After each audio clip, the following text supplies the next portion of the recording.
आकाशवाणी नागपूर. वीणा डोंगरवार आपल्याला प्रादेशिक बातम्या देत आहे. ठळक बातम्या. विकसित भारत संकल्प यात्रेच्या लाभार्थ्यांशी पंतप्रधान नरेंद्र मोदी यांनी साधला संवाद. बुलढाण्यात अर्थ राज्यमंत्री भागवत कराड यांची उपस्थिती. जनऔषधी केंद्रांमुळे गेल्या 9 वर्षात देशभरातील गरिबांचे सुमारे 26,000 कोटी रुपये वाचले. केंद्रीय गृह आणि सहकार मंत्री अमित शहा यांचं प्रतिपादन. जीएसटीतले घोटाळे रोखण्यासाठी केंद्र आणि राज्याची विशेष मोहीम सुरू. आणि नागपूर महावितरण पेमेंट वॉलेटच्या माध्यमातून मिळणार रोजगाराच्या संधी. पंतप्रधान नरेंद्र मोदी यांनी आज दूरदृश्य प्रणालीच्या माध्यमातून विकसित भारत संकल्प यात्रेच्या लाभार्थ्यांशी संवाद साधला. या यात्रेच्या देशभरातल्या हजारो लाभार्थ्यांसह केंद्रीय मंत्री, आमदार, खासदार तसंच इतर लोकप्रतिनिधी या कार्यक्रमात सहभागी झाले. त्यानंतर केंद्र सरकारच्या विविध योजनांचा लाभ घेतलेल्या लाभार्थ्यांनी मेरी कहानी मेरी जुबानी अंतर्गत आपल्या भावना व्यक्त केल्या. ज्यांना केंद्र सरकारच्या योजनेचा लाभ मिळाला नाही अशा लाभार्थ्यांनाही या यात्रेच्या माध्यमातून लाभ देण्यात आले. दरम्यान बुलढाणा इथं विकसित भारत संकल्प यात्रेच्या कार्यक्रमात केंद्रीय अर्थ राज्यमंत्री भागवत कराड सहभागी झाले होते. शहरातील जयस्तंभ चौकामध्ये या कार्यक्रमाचं आयोजन करण्यात आलं होतं. कार्यक्रमाच्या सुरुवातीलाच नागरिकांना विविध योजनांची माहिती देणाऱ्या स्टॉल्सचं उद्घाटन कराड यांच्या हस्ते झालं.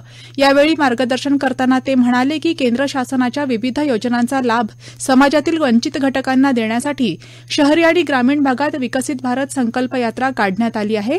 या माध्यमातून देशाला 2047 पर्यंत विकसित राष्ट्र बनवण्याचा पंतप्रधान नरेंद्र मोदी यांचा संकल्प असून या उपक्रमात सर्वांनी सहभागी होण्याचं आवाहनही कराड यांनी केलं.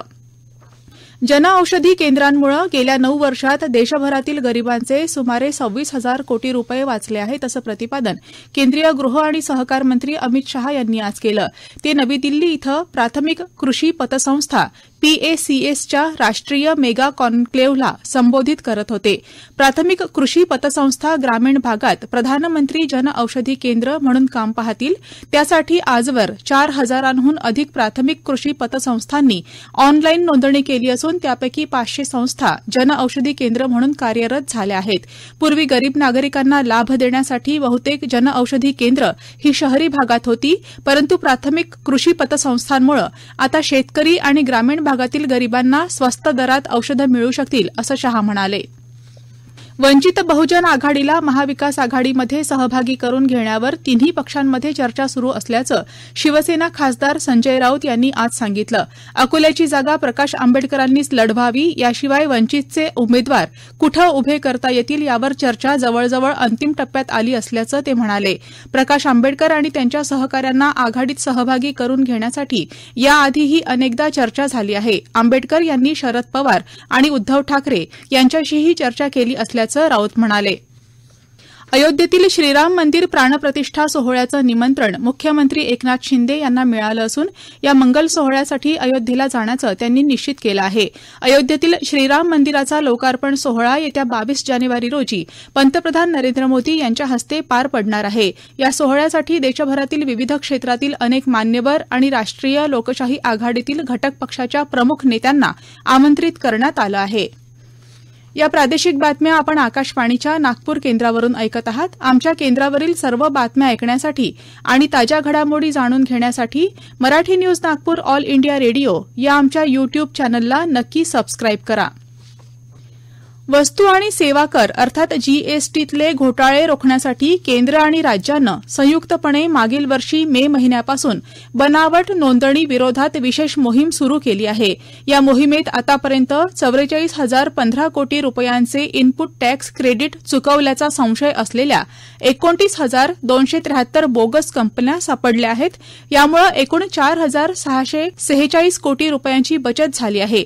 या प्रकरणी आतापर्यंत 121 जणांना अटक करण्यात आली आहे.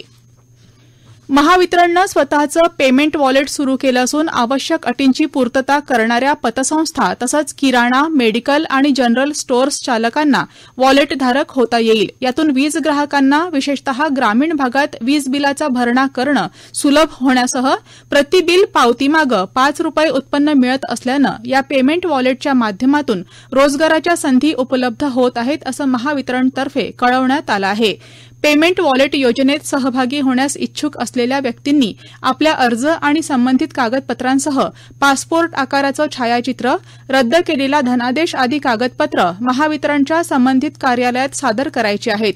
महावितरणकडे अर्ज प्राप्त झाल्यावर पडताळणी करण्यात येणार आहे. वॉलेटधारक महावितरण मोबाईल अॅपमध्ये नोंदणी करून वीज ग्राहकांच्या देयकाची रक्कम स्वीकारू शकतील. महावितरण पेमेंट वॉलेटमुळे ग्रामीण भागात युवकांना रोजगाराची संधी मिळणार असल्यानं शहरी आणि ग्रामीण भागातील अधिकाधिक पतसंस्था, दुकानदार यांनी वॉलेटधारक होण्यासाठी अर्ज करावेत असं आवाहन महावितरणकडून करण्यात आलं आहे. भंडारा जिल्हा प्रशासनामार्फत येत्या 17, 18 आणि 19 जानेवारीला जाणता राजा या महानाट्याचा प्रयोग करण्यात येणार आहे. या महानाट्यासाठीच्या तयारीला वेग आला असून यासंदर्भात आज जिल्हाधिकारी योगेश कुंभेजकर यांनी बैठक घेतली.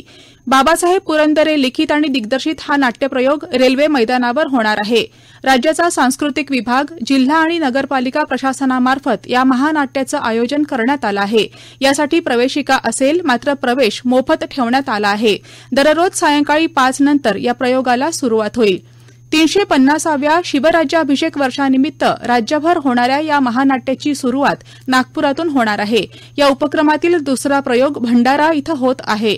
शिवछत्रपतींच्या जन्मापासून राज्याभिषेकापर्यंतचे रोमांचकारी प्रसंग जाणता राजामध्ये दाखवण्यात येणार आहेत. वैयक्तिकांसाठी ग्रंथालयाच्या सार्वजनिक वाचनालय राष्ट्रीय मिशन क्षमता निर्माण कार्यक्रमाचं आजपासून ते येत्या 12 जानेवारीपर्यंत आयोजन करण्यात आलं आहे. या कार्यक्रमाचा उद्घाटनीय कार्यक्रम राष्ट्रसंत तुकडोजी महाराज नागपूर विद्यापीठाच्या औषधी निर्माणशास्त्र विभागातील डॉ. A.K. डोरले सभागृहात आज संपन्न झाला. विद्यापीठाचा ग्रंथालय आणि माहिती विज्ञान विभाग, भारत सरकारच्या सांस्कृतिक मंत्रालयाअंतर्गत राजा राममोहन राय लायब्ररी फाउंडेशन कोलकाता आणि सारस्वत सभा लायब्ररी नागपूर यांच्या संयुक्त विद्यमानं हा त्रिदिवसीय कार्यक्रम आयोजित करण्यात आला आहे. इंडोनेशियाची राजधानी जकार्ता इथं सुरू असलेल्या आशियाई ऑलिम्पिक पात्रता नेमबाजी स्पर्धेत पुरुषांच्या 10 मीटर एअर रायफल पिस्टल सांघिक प्रकारात भारतीय खेळाडूंनी सुवर्ण पदक पटकावलं. वरुण तोमर, अर्जुन सिंग चिमा आणि उज्ज्वल मलिक यांच्या संघानं हे यश संपादन केलं. वरुण आणि अर्जुन यांनी वैयक्तिक प्रकारात देखील अंतिम फेरीत प्रवेश केला आहे. अफगाणिस्तान विरुद्धच्या T20 क्रिकेट मालिकेसाठी भारतीय संघाची काल घोषणा करण्यात आली. रोहित शर्मा आणि विराट कोहलीचं T20 संघात पुनरागमन झालं आहे. या मालिकेसाठी रोहित शर्माकडे कर्णधार पदाची धुरा सोपवण्यात आली आहे. शुभमन गिल, रिंकू सिंग, यशस्वी जयस्वाल यांचा संघात समावेश करण्यात आला आहे. त्याचप्रमाणे शिवम दुबे, वॉशिंग्टन सुंदर, अक्षर पटेल, रवी बिश्नोई, कुलदीप यादव, आवेश खान, अर्शदीप सिंग आणि मुकेश कुमार गोलंदाजीची बाजू सांभाळणार आहेत. येत्या 11 जानेवारीपासून भारतात या मालिकेला सुरुवात होईल. राम स्विमिंग क्लबद्वारा आयोजित स्विमथॉन 2024 गुजरात इथल्या पोरबंदर इथं पार पडली. या स्पर्धेला स्विमिंग फेडरेशन ऑफ इंडियानं मान्यता दिली होती. 1 किलोमीटर लांब पल्ल्याच्या जलतरण स्पर्धेत लावण्य राऊत हिनं 1 किलोमीटर अंतर अवघ्या 25 मिनिटात पार करत दिव्यांग मुलींच्या खुल्या गटात रौप्य पदक पटकावलं, तर दिव्यांग मुलांच्या गटात अक्षय येवले यानं 5 किलोमीटर पल्ल्याचं अंतर 1 तास 34 मिनिटात पार करत कांस्य पदक पटकावलं. दोघांनाही 5,000 रुपयांचं रोख बक्षीस देण्यात आलं. विदर्भात आज सर्वात कमी तापमान गोंदिया जिल्ह्यात 13.6 अंश सेल्सिअस इतकं नोंदवण्यात आलं. नागपुरात कालपासून ढगाळ वातावरण असल्यानं थंडीचा जोर ओसरला आहे. नागपुरात आज 17 अंश सेल्सिअस तापमान नोंदवण्यात आलं. विदर्भाच्या सर्व जिल्ह्यात तापमान 14 ते 17 अंश सेल्सिअसच्या दरम्यान आहे. शेवटी पुन्हा काही ठळक बातम्या. विकसित भारत संकल्प यात्रेच्या लाभार्थ्यांशी पंतप्रधान नरेंद्र मोदी यांनी साधला संवाद. बुलढाण्यात अर्थ राज्यमंत्री भागवत कराड यांची उपस्थिती. जनऔषधी केंद्रांमुळे गेल्या 9 वर्षात देशभरातील गरिबांचे सुमारे 26,000 कोटी रुपये वाचले. केंद्रीय गृह आणि सहकार मंत्री अमित शहा यांचं प्रतिपादन. जीएसटीतले घोटाळे रोखण्यासाठी केंद्र आणि राज्याची विशेष मोहीम सुरू. आणि नागपूर महावितरण पेमेंट वॉलेटच्या माध्यमातून मिळणार रोजगाराच्या संधी. याबरोबरच हे प्रादेशिक बातमीपत्र संपलं. नमस्कार.